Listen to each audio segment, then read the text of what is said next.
Newcastle, the only formal observance of D-Day was a small ceremony arranged by the Spears Point sub-branch of the RSL. Although the D-Day invasion doesn't have, for many Australians, the significance of some other battles, there were Australians involved, particularly in the Air Force. But for at least one of those present at Spears Point, D-Day does have a special significance. Steve Stevenson was a sergeant in the 48th Commandos in 1944 and was the fourth man out of the landing craft and onto Sword Beach. We hit Sword Beach around about 6 o'clock in the morning. The beach wasn't a very long one, but we managed to get up the beach pretty quick. A lot of the area had been demolished by the naval bombardment, and then we progressed through probably for about a mile and a half. Then we started to find a bit of opposition there. We had confidence. We were cold. We weren't drugged up. We knew exactly where we were going, exactly what we were going to do, and that was the complete success of the story.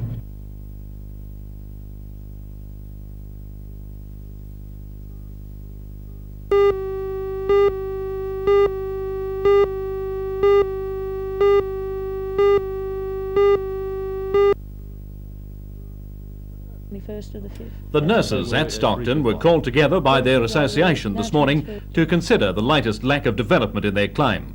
The president of their branch, Diana Inwood, issued this statement following that meeting. No transfers, discharges, admissions, relocations of any of our patients. No CAE people allowed within the campus, and that seminars and conferences be not held. Now, you lifted those bans to allow talks to take place with the department, and now, of course, the talks have been unsatisfactory, so where do you go from here? Hopefully by the end of this week we'll be back in front of the Conciliation Commissioner for a preliminary hearing, and then into court next week. Well, just what is the department's objection to the shorter shifts? The fact that it's going to cost more money. And do you dispute that? We say that it's going to cost money, but not the amount that they say. And what's the spin-off, though, for the department by spending that extra money? Well, the advantages that we can see towards us is that the patients and the staff would receive a lot more benefit from that.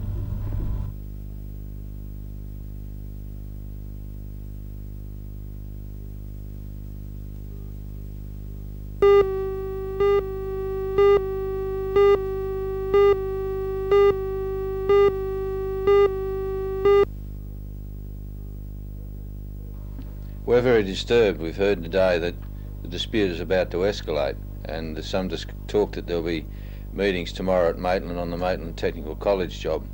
And I think the interesting thing about this dispute is there's nothing wrong with the sites in question. They're simply being used as a vehicle to gain control of unionism in housing and control of prices in housing, and using Jennings as a national builder, having the numbers to create this situation. Now, in 1979, the government, the state government, and it was a Labor government at the time, instituted an inquiry called the Burns Inquiry, and that inquiry was to look into exactly the things they're aiming for now, and that inquiry rejected totally any subcontract interference by the union. Now, this is exactly what happened then, and this is what they're doing now. They're simply trying to get control of the housing industry, and that's got all sorts of ramifications. You'd lose productivity, you'd increase costs, and it would be a disaster. Why do you say that, though? Well, if you get control of the industry, if the union gets control of the industry and wants to set schedules of rates, you'll have the same sort of situations you have in the commercial area. You could bring in demarcation disputes because there would be inter-union arguments about who had coverage. You could even have the BLF, and we all know what's been happening at the cricket ground and those sort of places in Melbourne.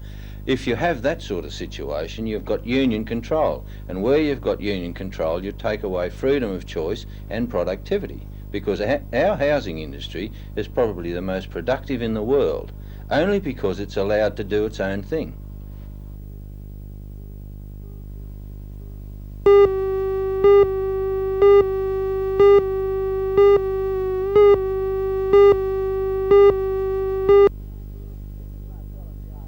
This is Marcellin Park Lawn, where yesterday 12-year-old Scott Mitchell was playing a game of school football. About 2 o'clock, Scott fell to the ground and couldn't get up. He was partially paralysed. Paramedics were called in, and eventually Scott was transferred by helicopter to Royal North Shore Hospital in Sydney. Understandably, no one suspected that Scott had been shot until X-rays at the hospital revealed a bullet, apparently of .22 calibre, lodged in his spine. No one here heard a shot, no one has any idea where it might have come from. And in fact, on an oval like this, surrounded by farming land, the shot could have come from almost anywhere. By itself, this incident would have sparked an intense police inquiry, but the possibility of a random spent bullet would have had to be considered, except that about an hour later at Tanambit, 4 kilometres away, 13-year-old Paul Jenkins, who knew nothing about the first shooting at that time, claimed he'd suffered a bullet wound in the shoulder while playing football on the footpath of this small park. As a result, a major school football game scheduled for today was called off and police brought in army experts to search for a bullet or an empty shell. However, a bullet hole in the wall of a nearby house, where Paul Jenkins said he'd cleaned his wound, led eventually to the discovery that the shooting actually happened inside the house. A 15-year-old boy has since been charged with firearms offences. Meanwhile, however, Scott Mitchell remains in Royal North Shore Hospital, where surgeons are assessing what they should do about the bullet in his neck. The mystery of where that bullet came from is something police are still making every effort to solve, appealing for help from the public. I think that this is one instance where the people of this particular town have got to get right behind the police and give us every assistance that they can.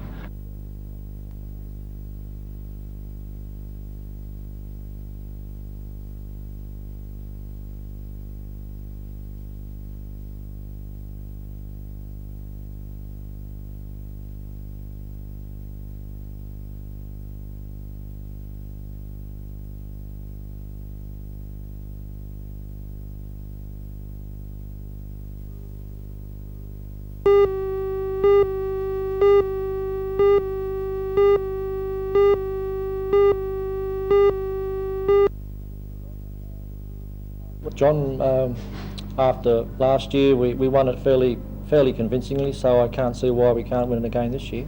Do you think the standard of hockey in this area is improving when you think that the western states have got the majority of the Olympic representatives? Well, we can't really improve until we get an artificial turf, and until such times as we do, I think we will be behind the 8 ball for some time. I believe the interest in hockey in Tamworth, for example, is growing. Will they be a challenge to you this weekend? My word, they haven't actually had the advantage of using their artificial turf as yet, but I believe in the next 12 months, 18 months, they'll certainly be well above everybody else in New South Wales.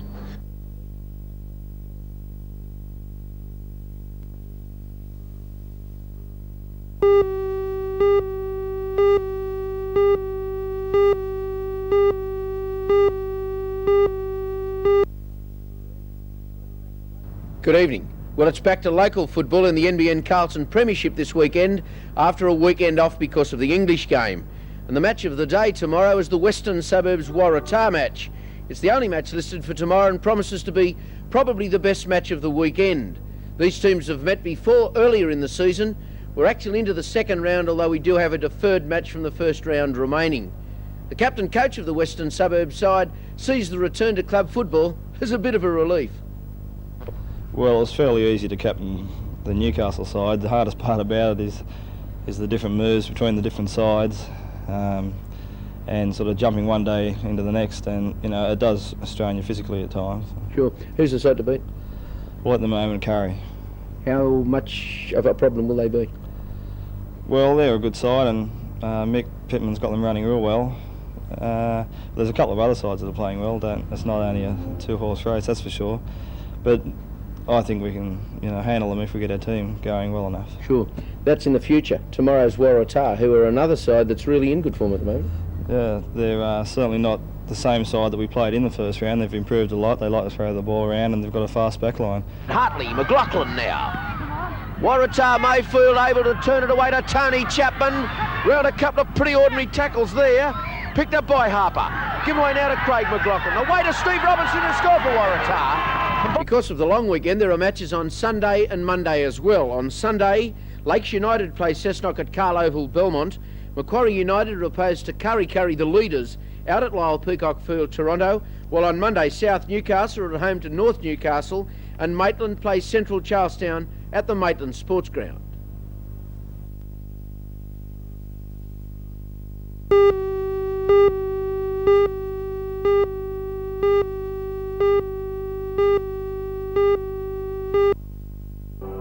With a twirl of a tutu, ballet hit Newcastle High in 2 shows called Tubular Bells and Dance as a Universal Language. The West End Dance Company was formed 12 months ago, and its 10 full-time dancers earn some of their income by performing to school audiences. Their program has sparked considerable interest, and performances are scheduled at schools throughout the region and on the North Coast. Dance as a Universal Language proved the crowd pleaser today. Billed as a journey to discover the dancing delights foreign parts have to offer, the company tried to evoke Moscow, Madrid and gay Paris, but the most popular stop was probably New York for the breakdancing. According to company choreographer Kim Walton, it's all part of a new dance craze. It's so popular at present with all television commercials and video clips and so forth. I think children are very interested in dance at present, and I think it's a good idea to sort of bring different cultures to them as well, and different styles and ideas in their dance.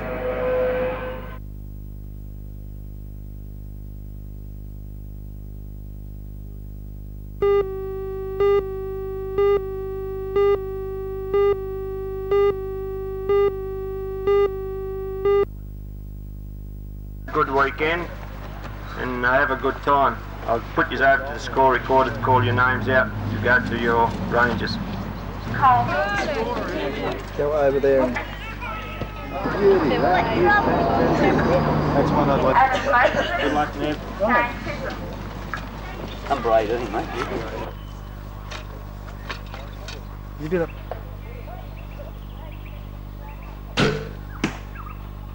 Shot.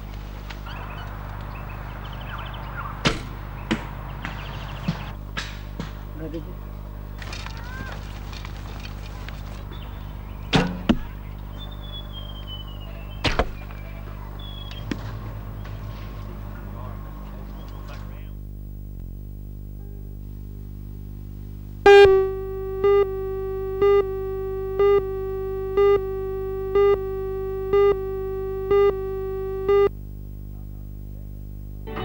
After 2 days of performances, 8 finalists came before the judges, the best of 179 entries. Each had already won 1 of 8 categories. John Appleyard had taken the junior section for under 12s. Entrants were judged on their style, appearance, presentation, timing and tuning, expression, and of course entertainment value.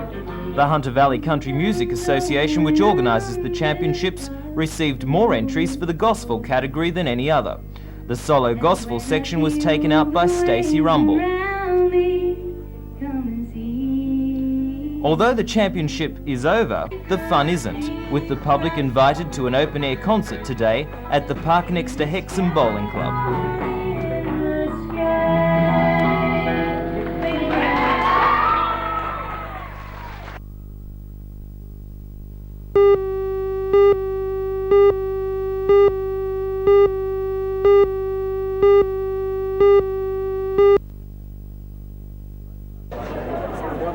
Rosebud scored their surprise 3-0 victory after a goal-scoring spree late in the second half, in which they scored 3 goals in 15 minutes.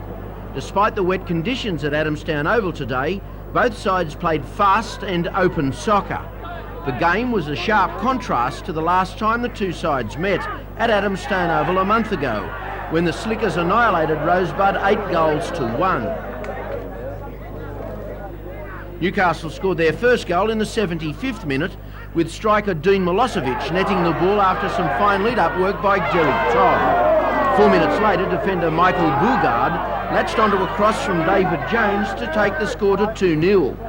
Then 2 minutes from full-time, Milosevic broke away near halfway and then beat the Slickers goalie to wrap up a solid Rosebud victory.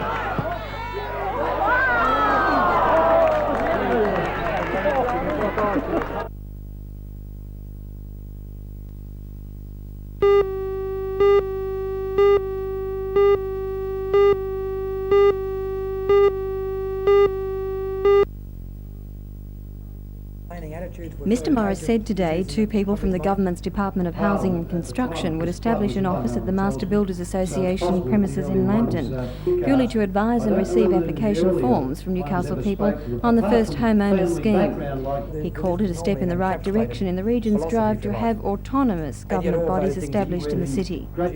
But Mr Morris used his time today to attack the local media again, saying it lacked depth and that its kind of pettiness was characteristic of national media.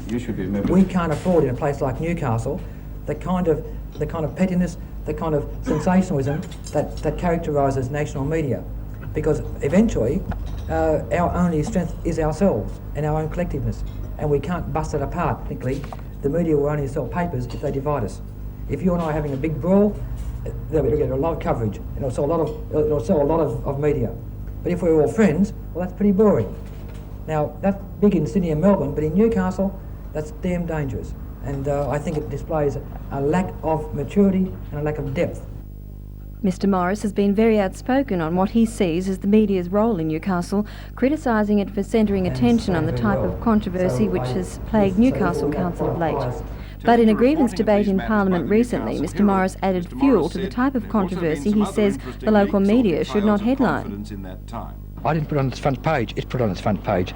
It chooses what's important. The issues you raised made it such a controversial issue. Oh, I wouldn't have thought so. I would have thought that the problems of that was in fact largely exaggerated, to be honest. Criticising 2 major civic representatives. Oh, I think if you go back and read, I'd written letters to the editor on saying similar things.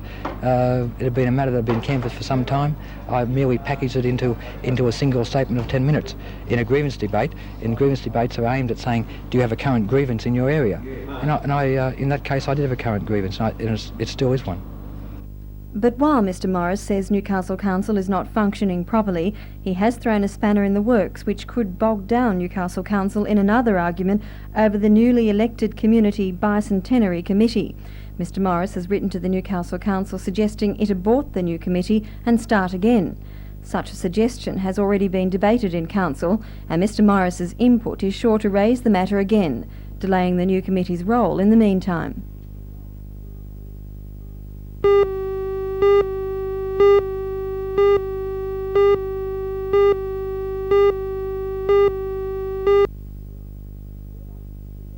Bed occupancy levels at most private hospitals throughout New South Wales is at an all-time low. The Private Hospitals Association says that most private hospitals throughout the state are functioning at 60% their normal capacity. But these figures quoted by the Private Hospitals Association are not the figures quoted by local hospitals. It's much worse. The Masonic Hospital at Shortland says its bed occupancy levels are down to 50%. More alarmingly, Lake Macquarie Hospital is down to 20%. But the problem is even more acute at Warners Bay Hospital, which has retrenched 12 nursing and domestic staff. And while Christo Road Hospital at Waratah has been able to maintain its staffing levels, the hospital does not know for how long. A report compiled by private health funds have revealed a 20% drop in private health insurance since Medicare was introduced. Medicare has had a great deal to play with the problems we're having. The figures show that at least over 25% of people have opted out of their private hospital cover, and therefore we find ourselves in a situation where we can no longer attain patients because of this. Mr Neville Hines is chairman of the directors of the Hospital Affiliates of Australia Group, which owns 6 private hospitals from Newcastle to Tweed Heads to Nowra. He has prepared a submission which is part of a federal government inquiry into the categorisation of private hospitals. 5 of the 6 hospitals in our region are classified as Category 2 hospitals, which is no reflection on standard, but on the ability of a hospital to maintain an average 65 patients at any time. Category 1 hospitals, such as Lingard Hospital, get a minimum $30 per day per patient more than Category 2 hospitals. And according to Mr Hines, unless this system of categorising hospitals is changed, many of the region's private hospitals will be unable to continue at the present bed occupancy levels. We are finding that under a Category 2 situation, and we are a very acute hospital with very sophisticated services and equipment, we can no longer survive on the levels of Category 2 fees, and we are being completely and utterly disadvantaged in this fact.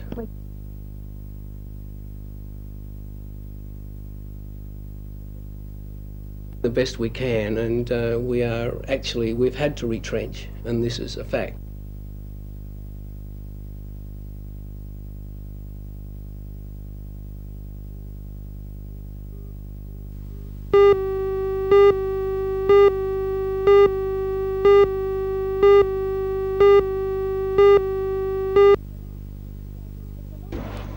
It's a long time since I heard shouts of approval for a production at the Civic Theatre, but the Australian Ballet got them, and they certainly deserved them. La Fille Mal Gardée, or The Badly Chaperoned Daughter, is a bright and funny romantic ballet that certainly puts paid to the notion that ballet is highbrow. The Australian Ballet's production literally glows with colour, not just in the magnificent backdrops and scenery or in the pretty costumes, but also in the spirited dancing. Torres Power in the title role could do no wrong as far as last night's audience was concerned. Her Lisa was girlish, fresh and very expressive. Miss Power acts as well as she dances, and this is very important in a character ballet such as this. Paul de Masson as the lover Colas was more reserved and sophisticated than the role usually suggests, and I felt this added a slightly darker note to an otherwise sugar-sweet ballet, a darker note that was also echoed in the superbly lit storm scene that ends the pretty and well-danced second act. Ken Whitmore as the widow Simone and Mark Anir as the hapless and witless lover Alain also captivated the audience and got loud applause, very deservedly so. These parts are both gifts for the dancer and for the audience. Well, it was a night of great beauty, professionalism and wit. The audience certainly enjoyed it, and it was a great joy to have the Australian Ballet back in town again.